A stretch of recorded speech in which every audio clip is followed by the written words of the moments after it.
Hello everyone, my name is Braden, this is Airless Cool 9, and in today's video we are going to talk about the monster of myth known as the Kraken. These are legendary Leviathans. They are powerful monstrosities, and we are going to get into this creature in its entirety on how it is presented in the 2024 Monster Manual. Just a quick note before we begin, I am changing up the format of these videos slightly. I'm trying to endeavor to make sure that I show the 2014 stat block alongside the 2024 version. That way, people who are watching these videos can really see how much the formatting and structure of the stat blocks have changed, as well as how certain abilities have changed in their entirety. So I hope you enjoy that new format, but without further ado, let's go ahead and talk about Krakens. So, Krakens slumber in the deepest oceanic abysses, awaiting their time to rise and dominate the world. They are these ancient weapons that are supposedly built by the gods. These massive, many-tentacled horrors combine overwhelming physical might with formidable cunning. They have powerful limbs which can shatter ships and topple spires, and they use their control over storms to rain down lightning on their foes. Krakens usually have little interest in mortal affairs. These terrors were created by the gods to wage war in ages long forgotten. Since that era, most Krakens have vanished beneath the waves to slumber until the gods call on them again. Some Krakens serve divine masters still, protecting deep sea treasures or entire oceans. Others have forgotten their divine creators and pursue their own agendas, manipulating forces beneath the sea and beyond. Krakens rarely appear on the surface, but when they do, they herald times of change and doom. When roused to action, these titans directly attack coastal cities or whole armadas. Kraken onslaughts persist until their wrath is sated, their divine patrons are appeased, or their egos are placated by valuable offerings. We are given a table to roll on in the 2024 Monster Manual called the Kraken Attacks Table, and this is to help inspire Dungeon Masters about what ruin a Kraken might unleash.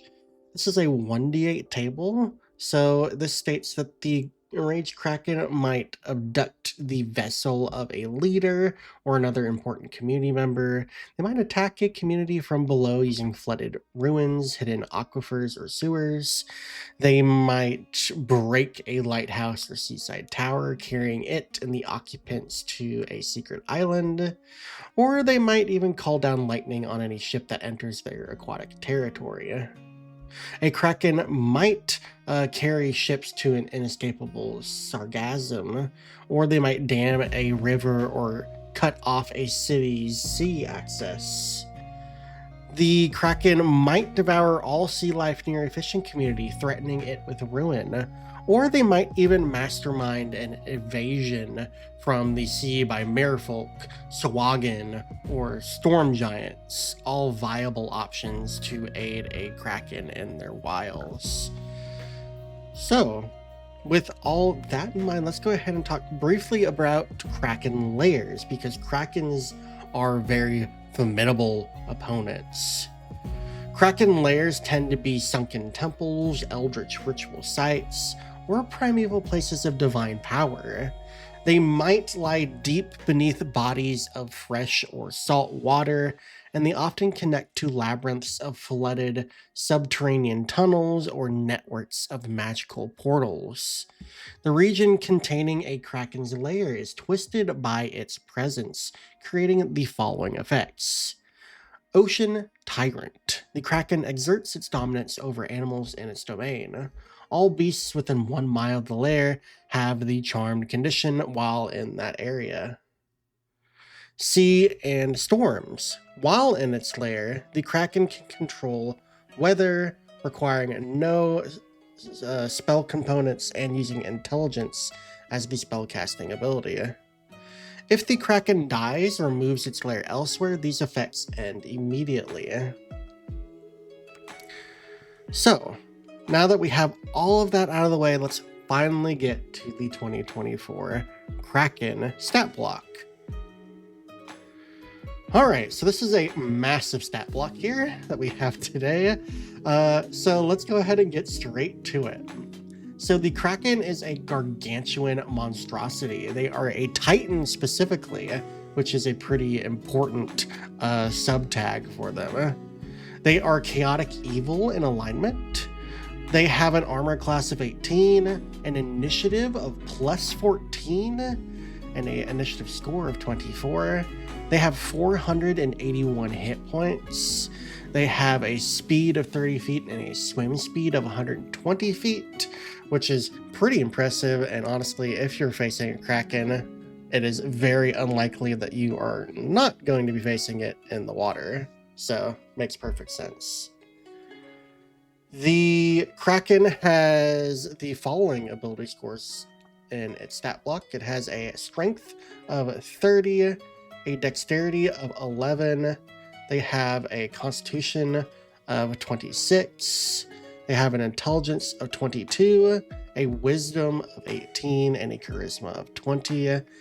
They have proficiency in strength, constitution, and wisdom saving throws, as well as dexterity saving throws. I almost skipped that one. So they have 4 saving throw proficiencies, which is quite a bit. For skills, they have plus 13 in history and a plus 11 in perception. They are immune to cold and lightning damage, both of which make a lot of sense. Cold because they are used to the sub-nautical depths of the oceans, and lightning makes a lot of sense because that is one of the elements that they can control at their whim. They are also immune to the frightened, grappled, paralyzed, and restrained conditions.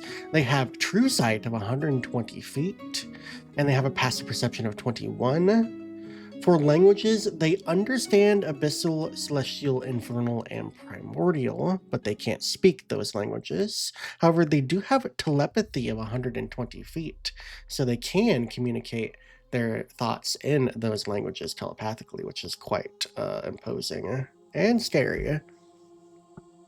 The Kraken itself is a challenge rating 23 creature. That gives them a 50,000 experience points, and they might give out 62,000 experience points if they are encountered in their lair and defeated in it. They also have a proficiency bonus of plus 7. Finally, we are getting to the nitty-gritty. First, we're going to talk about traits. The Kraken has 3 traits available to it, the first of which is amphibious, which allows it to breathe air and water. They also have legendary resistance, which they can use 4 times per day or 5 times per day if encountered in their lair.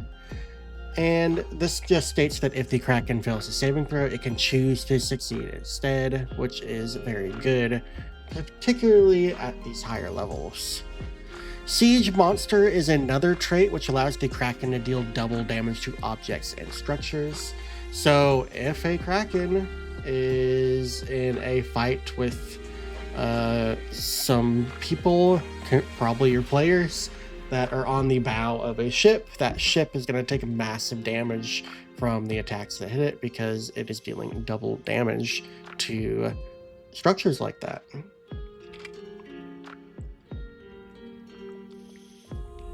Finally, we're going to get into the actions, so let's go ahead and start off with those. The first of these is multi-attack. This allows the Kraken to make 2 tentacle attacks, and then it can use either Fling, Lightning Strike, or Swallow, which are all pretty decent options. The Tentacle, which is the bread and butter of the Kraken's attacks, is a melee attack roll with a plus 17 to hit and a reach of 30 feet. On a hit, it deals 4d6 plus 10 bludgeoning damage for an average of 24 damage, which is pretty good. The target also gains the grappled condition with an escape DC of 20 because of that massive 30 strength score from a 1 of 10 tentacles, and it also has the restrain condition while it is grappled. So that is good to know. Fling is one of the alternative attack options for the multi-attack. This states that the Kraken throws a large or smaller creature grappled by it to a space it can see within 60 feet of itself that isn't in the air. This causes the creature thrown and each creature in the destination space to have to make a dexterity saving throw with a DC of 25. On a failure, any of those creatures that fail their saving throw take 4d8 bludgeoning damage for an average of 18. And the target also gains the prone condition. And on a success, they take half damage only. Lightning Strike is pretty cool. It is a dexterity saving throw, DC 23, targeting one creature the Kraken can see within 120 feet. It basically summons a bolt of lightning to strike that creature, which is pretty cool. On a failure, the target takes 6d10 lightning damage for an average of 33 damage. And on a success, they take half damage. So, pretty decent option there, and a really nice ranged option as well. Swallow is a dexterity saving throw, DC 25, targeting one creature grappled by the Kraken. It also states that the Kraken can have up to 4 creatures swallowed at a time, so do keep that in mind. On a failure, the target takes 3d8 plus 10 piercing damage for an average of 23 damage. And if the target is large or smaller, they are swallowed and they no longer have the grapple condition. Instead, they have the restrain condition. They gain total cover against attacks and other effects outside of the Kraken, and they take 7d6 acid damage for an average of 24 damage at the start of each of their turns.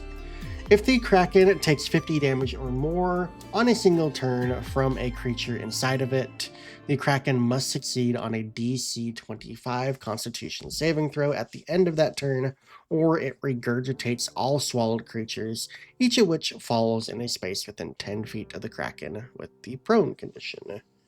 If the Kraken dies, any swallowed creature is no longer has the restrained condition, and it can escape from the corpse using 15 feet of movement, exiting prone. So that is all pretty neat. I like that at least all 3 of those special options, the Fling, the Lightning Strike, and the Swallow, are all saving throws. And for the most part, at least Fling and Lightning Strike, they also deal damage even on a successful save, so that is pretty nice. Or at least guaranteed some damage out of those options. But of course, Swallow is going to be pretty devastating as long as you get that to go off. And with a DC 25, it's going to be pretty hard to pass that save even at higher levels. Finally, let's talk about legendary actions. So the Kraken has 3 legendary action uses. It does have 4 uses, however, if encountered in its lair, so that is a nice benefit to it. It can take a action immediately after another creature's turn by expending a use of this feature, and it can take one of the actions below. The Kraken also regains all expended uses at the start of each of its turns. So we only have 2 options here. The first, though, is Stormbolt. This allows the Kraken to use Lightning Strike, which, as I stated before, is a pretty good option because not only does it have a range of 120 feet, it is also a saving throw, and it does deal damage on successful save as well. So pretty great option there. You're at least doing something with that action itself. The other option we have available is called Toxic Ink. This is a Constitution saving throw, DC 23, targeting each creature in a 15-foot emanation originating from the Kraken while it is underwater. On a failure, the target has the blinded and poison conditions until the end of the Kraken's next turn, and then the Kraken can move up to its speed, so that is pretty great. On a failure or success, the Kraken can't take this action again until the start of its next turn. So yeah, that's a really cool ability. I want to say that the toxic ink does allow the Kraken to use its swim speed, because the Kraken is only able to use that ability while it is underwater. So I believe that makes sense. Also, technically, the swim is just a special speed of the Kraken, so I believe that makes a lot of sense. Its speed is one, or its swim speed is one of its speeds, and it doesn't specify. It has to be a specific one, so that is good to know. So yeah, this is a really good stat block. You can actually see that they have done a lot of work into the design of this, but we really need to examine what they have changed, because there is a lot that has gone into this new Kraken, and it's really hard to appreciate without you seeing what they have done. So let's go ahead and go to the next slide. So as you can see here, I have placed both versions of the Kraken next to each other. So let's go ahead and talk about all of the changes here, because there are a massive amount. First off, we have the massive initiative score bonus for the 2024 Kraken, so that is really nice there. The Kraken has also gained some additional hit points in 2024. It gained, what was it? Oh, it lost, that's funny. It lost a hit die, but its constitution score went up by 1, which changed its bonus. So it is now actually got more hit points as a result, which is kind of funny. So its hit points actually raised by 9, which isn't a significant amount, but it is still a tiny improvement, so which is funny to see. They did increase the speeds of the Kraken, which is quite interesting to see. The normal walking speed of the Kraken is now 30 feet instead of 20 feet, and the swim speed was doubled from 60 feet to 120, so that is pretty impressive there. Very cool to see. Like I stated before, the Kraken's constitution scores have changed. That has increased the bonuses of that as well. They did lose proficiency in intelligence saving throws, which isn't horrible, because I mean they do have 4 legendary resistances per day, which is quite nice. So not a major detriment there, but interesting thing that they added in, or that they changed. So I thought I would mention it. Of course, they did gain some skill proficiencies, but they did not have before, so that's kind of cool. Also pretty decent ones as well. History makes a lot of sense, since Krakens were such an old and chthonic creature. Makes a whole lot of sense that they would have a very high history bonus, just because they would know a lot more, since they are these old Titan creatures. So makes a lot of sense. And then perception is just good all around, because not only does it increase some bonuses, it also really helps with spotting things. So nice to have that bonus there. The Kraken did gain immunity to cold damage. It did not have that before, so that is a cool addition there. It also gained immunity to the grappled and restrained conditions as well, so those are some nice bonuses there. And because of that perception score increase, they now have a higher passive perception as well, so that is a bonus there. The Kraken does grant additional experience points when defeated in its lair, so I thought I'd underline that as well. The Kraken has lost the freedom of movement trait, which allowed it to ignore difficult terrain and magical effects that reduced its speed or caused it to be restrained. And it could then spend 5 feet of movement to escape from the grappled condition as well. So it looks like what they've done is they've just removed freedom of movement, and they've just given the Kraken immunity to the grappled and restrained conditions, which honestly makes a lot of sense. And because they have increased the speeds, I don't know if difficult terrain is really gonna challenge them as much as it used to. So they kind of just freed up the having to put that trait in there, and just increased the defenses and speeds to make up for that fact. So I quite like that change there. Of course, they gave the Kraken 4 legendary resistance per day that it did not have before, and if it's encountered in its lair, it has 5 per day instead. So, some really nice benefits with that.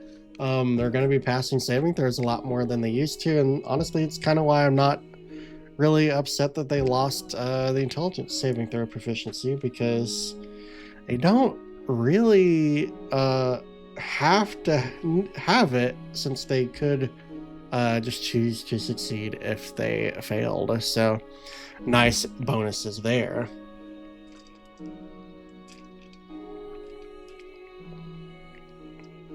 All right, next we're going to talk about all the real mechanical changes to the actions and such.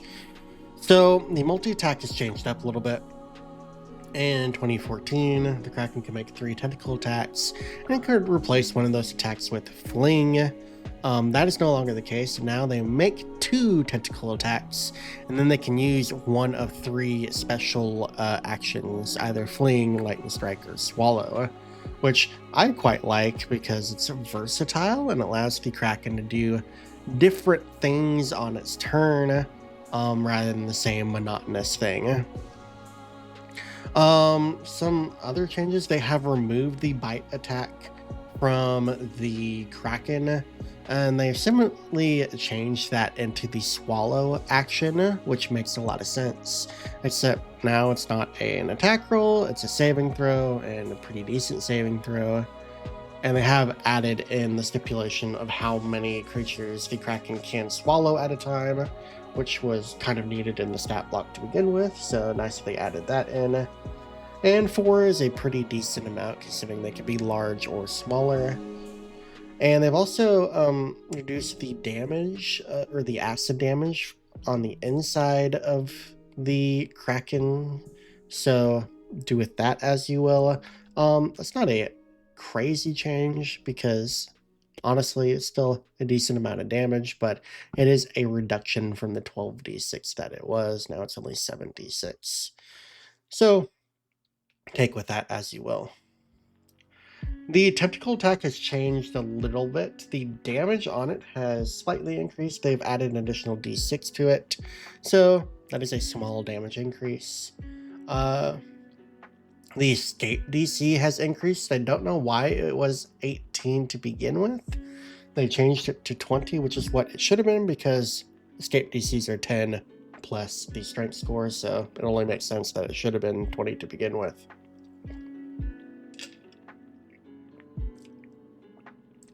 Fling has seen some improvements. They increased the DC of it from 18 to 25, which is a massive improvement. It now also deals more damage than it used to before, and it now deals damage on a successful save, which it did not before, so that is a nice improvement there. Quite like that. And yeah, that's some pretty good improvements to Fling itself. Lightning Strike has replaced Lightning Storm, and Lightning Storm in itself was kind of a multi-attack since it did 3 bolts, so kind of makes sense why they've reduced it to 1 creature, since it is now kind of an attack in itself. So I don't mind that at all. The DC is the same, but the damage has gone up, so take with that as you will. Yeah, I quite like Lightning Strike as opposed to Lightning Storm, just because it's not that it's more versatile, it's that the Kraken is able to do it more often than it could before, which I approve of. So I'm quite happy with the change to that. We've already talked about Swallow, because that is effectively replaced Bite. And now we're going to get into the legendary actions. So the Kraken in 2014 could make a tentacle attack or use Fling. It can't do that any longer. However, it does gain an additional legendary action use if encountered in its lair, so that's pretty great. Stormbolt, I think, is the obvious go-to here. I like that that is now the default legendary action, just because the range of that is so good, and it's going to be something that the Kraken can use all the time. So I'm quite happy with that small change. And then Toxic Ink has replaced Ink Cloud. It doesn't deal damage anymore, but it kind of does something similar. It creates a blinding effect, but it now poisons creatures. And it's a 15-foot emanation. It used to be a 60-foot radius cloud. So that is a small reduction there, but otherwise, not too bad. And the really cool part about that is as long as creature becomes blinded by the toxic ink, that means they won't be able to make opportunity attacks against the Kraken as it flees from that cloud. So, yep, quite like everything that is going on here. Overall, I think the 2024 Kraken is very good. I think they've made some definite improvements to it. It is a lot scarier in my opinion. It's dealing more damage than it used to before. I didn't calculate exactly how much, but there are damage improvements across the board, so it only makes sense. And the additional legendary assistances are great. The additional immunities are great. I always like a tiny bit of additional hit points, just kind of nice. And I just think this monster is in a much better place than it was before, and it's going to be able to give a little bit more of a challenge than it did previously, especially with the massive improvements to its speeds. It's going to be whipping around the battlefield through the ocean. So yeah, this thing's going to be hard to pin down, and very much very hard to pin down considering it can't be grappled or restrained in any way. So yeah, the Kraken is very scary, and I'm very happy with the changes that have been made to it. But yeah, that is everything that has happened to the Kraken. So hope you all enjoyed that. But yeah, that's going to be it for this video. So thank you all for watching. I hope you enjoyed it. I certainly did. If you like what they've done to the Kraken, please leave a comment letting me know what you think. Or if you didn't like it, let me know what you think in the comments, because I'm curious on what you all think about these changes in themselves. Until the next video, though, I will catch you all later. Have a good day.